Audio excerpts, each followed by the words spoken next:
এসেছি তোমার গোচরে।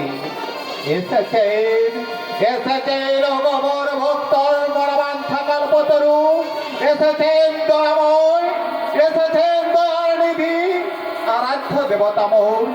তবে তবে আমার ডাকে যদি সন্তুষ্ট হয়ে থাকেন প্রভু, তাহলে আমায় বর দিন, আমি যেন স্বর্গ মর্ত পাতাল এই ত্রিভুবন মাঝে যেন হয় গো আমার। ওরে ওরে বৎস, ওরে বৎস মহিষাসুর, এই ত্রিভুবনে কেহ মরে না হে বাবা, তাই জন্মিলে মরিতে হয় অমর সে কথা কয়। তাই বলছি ওরে ভক্ত, তুমি